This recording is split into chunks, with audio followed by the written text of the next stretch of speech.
Commanding officer! Commanding officer! Air Force!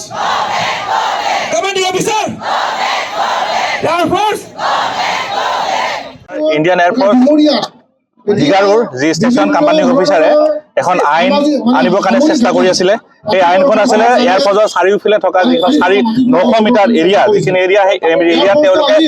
প্ৰায় যিমানখিনি মানুহ আছে তেওঁলোকৰ কনষ্ট্ৰাকশ্যন বন্ধ ৰখাৰ কাৰণে এখন নোটিছ পাছ কৰিছিলে আৰু যদি সেইখনৰ কাৰণে আজি গোটেই সমগ্ৰ ডিমৰীয়াবাসী ৰাইজ আতংকিত হৈ পৰিছে আৰু এই আতংকিতৰ পৰিৱেশত আজি দেখিছে আজি এটা বিশাল আন্দোলনৰ যি গণসমাৱেশ হৈছে তেওঁৰ এগেইনষ্টত কৰা হৈছে আৰু আমি ইয়াৰ এক যি কথা এই যি তেওঁলোকৰ আইন এই কলা আইনখন বাতিল কৰিব লাগে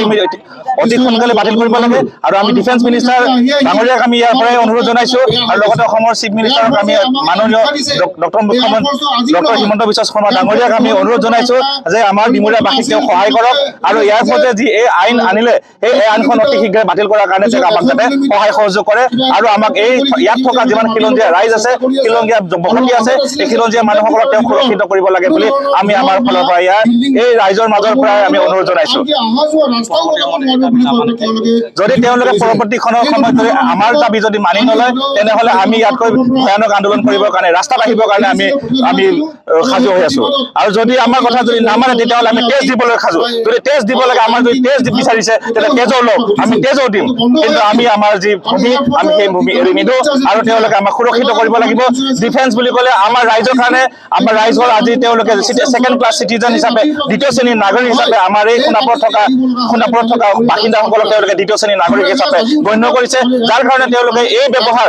আজি ইমান জেগাত দেখিছো য'ত নেকি আৰ্মি কেম্প আছে নাৰেংগী কেম্পত আছে তাতে ওখ ওখ বিল্ডিং আছে ঘৰ আছে কিন্তু তেওঁলোকক এই থ্ৰেটেনিংটো দিয়া নাই এই থ্ৰেটেনিংটো দিছে কেৱল আমাৰ সোণাপুৰত থকা যিসকল বাসিন্দা তেওঁলোকক আজি এই দিছে আজি এই বস্তুটো যিটো কৰিছে ইয়াত ডাঙৰ বৃহৎ ষড়যন্ত্ৰ বুলি ক'ব লাগিব আমি ডিমৰীয়াবাসী ৰাইজ তেওঁলোকে বাংলাদেশী বুলি আমাৰ CDC ডাঙৰীয়া কৈছে আজি CDC ডাঙৰীয়াই নাজানে নেকি আমি বাংলাদেশী নে আমি ইয়াত থকা মানুহখিনি আমি খিলঞ্জীয়া হয় আমি ইয়াত থকা ট্ৰাইবেল মানুহ হয় আমাৰ পাত্তা নাথাকিব পাৰে বহুত মানুহৰ আমি পাত্তা বিচাৰি আছিলো কিন্তু পাত্তা আমাক কেতিয়াও প্ৰদান কৰা হোৱা নাছিলে যাৰ কাৰণে আমাৰ হয়তো মাটিবিলাক চৰকাৰী দেখাৱা আছিলে কিন্তু আমাৰ দখলত আমাৰ যুগ যুগ ধৰি আছে আমাৰ লিগেসি ডাটা আছে আমাৰ লিগেসি থকা সত্ত্বেও তেওঁলোকে আমাক ইয়াৰ পৰা খেদিব বিচাৰিছে এই পৰিকল্পনা তেওঁলোকৰ সিদ্ধি কেতিয়াও হ'বলৈ নিদিওঁ আৰু এই মাটি আমি ভেটি কেতিয়াও এৰি নিদিওঁ ইয়াৰ কাৰণে আমি লাগিলে নিজৰ জান প্ৰাণ দিম আমি ৰাইজৰ লগত আছো ৰাইজ আমাৰ লগত আছে অসমবাসী ৰাইজ আমাৰ লগত আছে লগতে আমি ভাবিছো মুখ্যমন্ত্ৰী ডাঙৰীয়া আমাৰ লগত আছে এই খিলঞ্জীয়াৰ কাৰণে যি সুৰক্ষিত কৰাৰ কাৰণে যি অসম তেওঁ গঢ়িব বিচাৰিছে এই আমাক ডিমৰীয়াবাসীক তেওঁলোকে সুৰক্ষিত কৰক আমি এই মুখ্যমন্ত্ৰীৰ ওচৰত আহ্বান জনাম আমাক সহায় কৰক আমাক সহায় লাগে আমি আপোনাৰ সহায় অবিহনে আমি একো কৰিব নোৱাৰো আমি আন্দোলন কৰিব পাৰিম আমাৰ মাত আমাৰ কণ্ঠ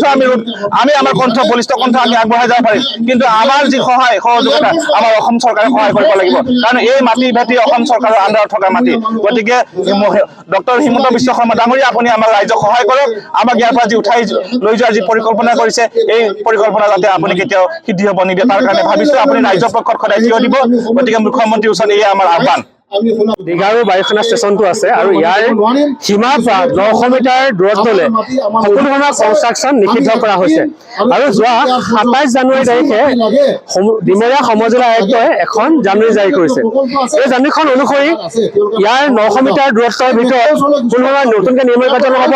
পুৰণা যি নিৰ্মাণ কাৰ্য আছে সেইখিনি ৰিপেয়াৰিং কৰিবলৈ তেনেকুৱা এখন নতুনকৈ নটিফিকেশ্যন দিছে